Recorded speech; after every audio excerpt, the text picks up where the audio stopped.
Halo guys, kembali lagi di channel gue ya. Kita akan bahas kelanjutan movement dari Bitcoin. Nah, sebelumnya di video gue sebelum ini ya, itu gue udah bahas juga kalau Bitcoin ada potensi dia akan rebound nih ke atas. Oke, itu sebelumnya. Dan kalau kita lihat sekarang setelah dia rebound, lalu sekarang dibahas dengan koreksi nih. Nah, kenapa bisa?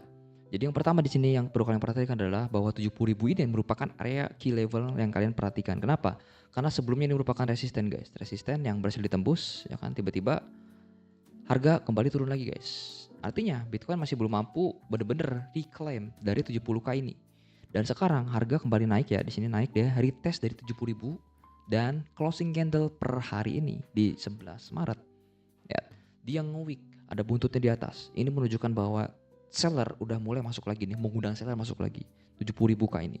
Jadi kalau selama harga Bitcoin tidak naik lebih tinggi daripada 70.000, kita akan melihat Bitcoin potensinya itu turun lebih besar tendensinya. Bisa kembali turun ke harga 65 sampai dengan 62.000. Ini best case scenario kalau dia berhasil naik nembus 70.000, kita akan melihat Bitcoin naik ke titik resistance trendline atau pucuknya berdasarkan bearish flag.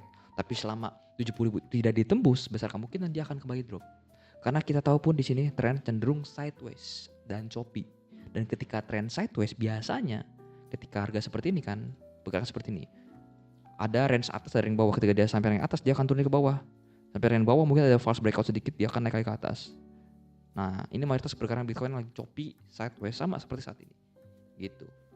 Jadi kita dapat rentang atasnya di sini nih. Oh, ini rentang atas nih ternyata. Karena beberapa kali di tap atau disentuh, ada kelewatan sedikit nggak masalah. Di bawah pun sama. Oh, ini rentang bawah karena sudah beberapa kali dites atau disentuh. Nah, ada seperti false breakout dan itu wajar karena ternyata lagi sideways. Nah, jadi kondisinya pun sama seperti Bitcoin saat ini. Saya masih melihat ya potensinya akan kembali drop ke bawah. Coba kita cek dari lower time frame. Lower time frame di sini kalau kalian lihat juga bener, itu sebelumnya tren masih cenderung uptrend di sini guys. Uptrend ya kan. Uptrend and then dia price going higher di sini tapi tidak berhasil closingnya. Ini cukup riskan ya, tricky, tiba-tiba dia drop nih. Dan selama low point di sini masih terjaga ya, kita bisa melihat Bitcoin itu akan naik. Tapi yang terjadi adalah low point di sini itu ditembus guys. Ditembus artinya saya melihat ya dia akan ada potensi turun lebih dalam di sini. Oke. Nah, turun lebih dalam ke area 65.000 sampai 62.000 tadi guys dari time frame daily. Nah, tapi kalau kita lihat by short term trend sebenarnya area support ada di sini, yang kedua ada di sini. Ini kita bisa melihat area pantulan-pantulan Bitcoin atau boncing-boncing kecil. Kita lihat mungkin bisa jadi ketika dia drop turun sedikit, dia rebound untuk turun lebih dalam, atau dia turun sedikit ke sini ke dalam, rebound lagi sedikit, turun lagi lebih dalam. Nah, ini kita nggak tahu nih. Jadi ini kalian bisa pantau key level yang bisa menyebabkan Bitcoin itu rebound dari sisi Bitcoin. Nah, sebelum kita lanjut, kita juga cek nih.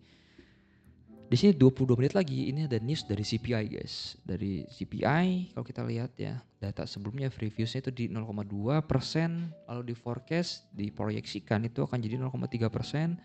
Ini secara inflasi ini ada potensi kenaikan. Nah, atau kita bisa bilang udah naik lah gitu.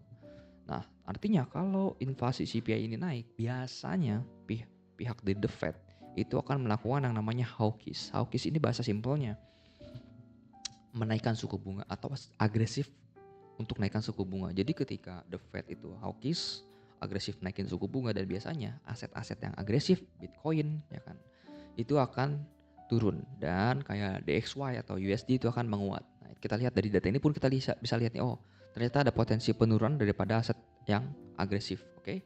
Risk asset. Dan kalau kita lihat year on year di sini sebenarnya gak masalah, tahun ke tahun masih stabil gitu-gitu aja. Terus kalau kita lihat core CPI, inti dari CPI-nya memang ada penurunan guys. Ya, ada penurunan, tapi yang kita lihat adalah month on month-nya di sini. Ini forecast-nya 0,3, bisa aja nanti hasilnya aktual faktanya 0,4, 0,3 atau sesuai ya kan, atau bisa di bawah lagi. Tapi so far dari data ini yang kita lihat adalah ya potensinya adalah Bitcoin akan mengalami yang namanya penurunan lagi. Dan sekarang harga dari Bitcoin sudah mulai pricing ini, sudah mulai masuk sesuai news tadi. Jadi kalian bisa perhatikan dari sisi lower time frame-nya. Contoh, sekarang kita cek di L15 ya. Bahwa kita lihat adalah ada potensi dia drop 15 menit kita lihat. Nah, sebetulnya di sini 15 udah downtrend guys. Udah kelihatan downtrend karena yang pertama di sini cenderung membentuk yang namanya lower high dan lower low. Oke, itu yang pertama. Terus yang kedua, kalau kita hubungkan trendline, di sini pun tepat, ya kan? Dia sudah mulai bearish. Jadi sekarang kalau saya lihat ada potensi dia koreksi naik sedikit ke atas sebelum akhirnya turun nih. Ini karena ini merupakan area support, ya kan, support resisten dites jadi resisten terdekatnya nih. Jadi ada potensi dia naik sedikit sebelum akhirnya drop. Itu dari sisi Bitcoin nih guys. Terus kalau kita lihat altcoinnya, kita cek dari mother coinnya. Nah itu ada Ethereum. Di sini kemarin kita udah bahas sama-sama ya bahwa kenaikan di Ethereum di video gue sebelumnya itu gue bilang akan ada potensi rejection dari supply di sini. Ya ini supply di sini dan terbukti ketika dia sudah masuk dari bawah yang ngepump dari bawah sini dia naik ke atas 5% and then dibales bearish engulfing dan harga sekarang drop guys dari pucuk ke bawah kurang lebih 3%. Artinya kita tahu ini merupakan key level yang harus diperhatikan. Jadi sekarang kemana Ethereum? Mungkin besar dia akan kembali namanya turun naik ke bawah nih. Ini karena merupakan area support nih, karena banyak dites ya kan, support. Nah potensinya Ethereum bisa aja turun naik ke bawah. Gitu. Jadi selama harga berada di bawah 2000 sampai dengan 2089 atau 2100, potensinya masih akan kembali drop nih guys. Ini dari sisi Ethereum ya, based on medium time frame. Kalau kita cek di lower time frame 30 menit juga sama, ini masih cenderung bearish ya. Di sini bearish karena kita lihat sebelum juga di sini kan jelas banget nih higher high dan titik low point itu dari sini ya, titik low point di sini.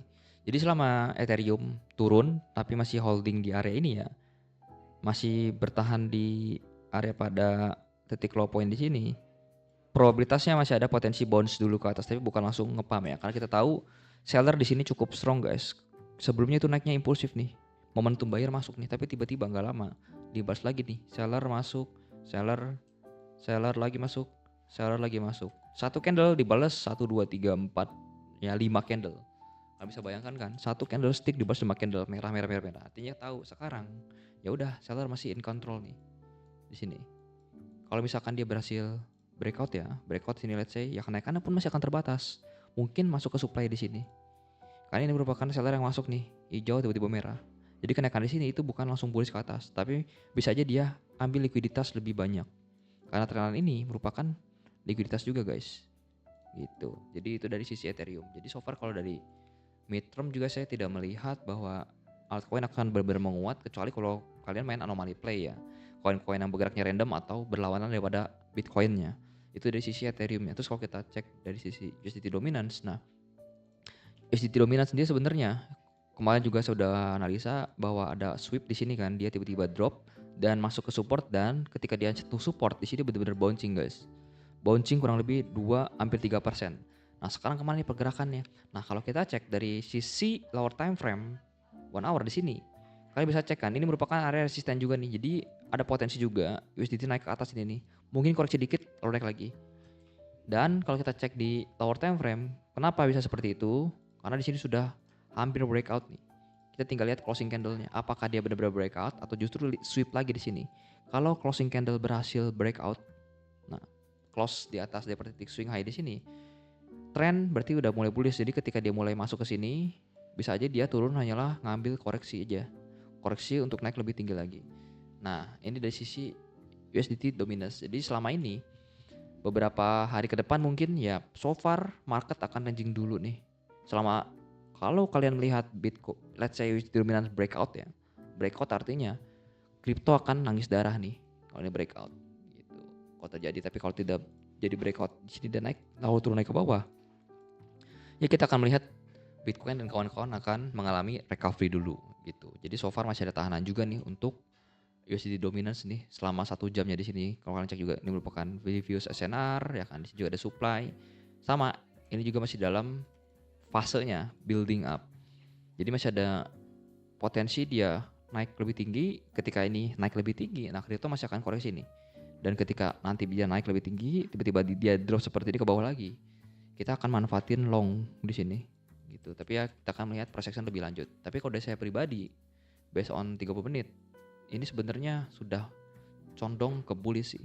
Karena udah rebound kenceng dari sini, kenceng banget. Ini satu candle merah, tiba-tiba dibalas lagi hijau, lebih banyak candlenya. Nah artinya momentumnya udah mulai masuk nih.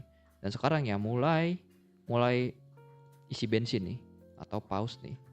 Kalau kalian cek juga ini merupakan bikin yang namanya ya bullish channel gitu. Jadi kenaikan sebelumnya bisa aja dia turun sedikit ke bawah untuk naik lagi lebih ke atas. Itu dari sisi USD dominance. Jadi kesimpulan adalah Bitcoin sebelum news nih potensinya akan drop lagi nih guys. Kalau kalian tetap hati-hati ya. Drop lagi, dan juga beberapa altcoin itu masih belum terlalu menarik ya. Karena saya juga ada potensi untuk portal ini sebagai pantauan saya juga ada ETHFI. Sebenarnya ini udah di cancel juga plannya. Saya masih ambil yang bawah dulu ETHFI karena masih belum terlalu menarik melihat news juga. Dan ya kurang lebih seperti ini outlook dari beberapa nanti Bitcoin pergerakannya. Semoga terbantu, semoga kalian enjoy ya guys. Thank you semuanya udah nonton.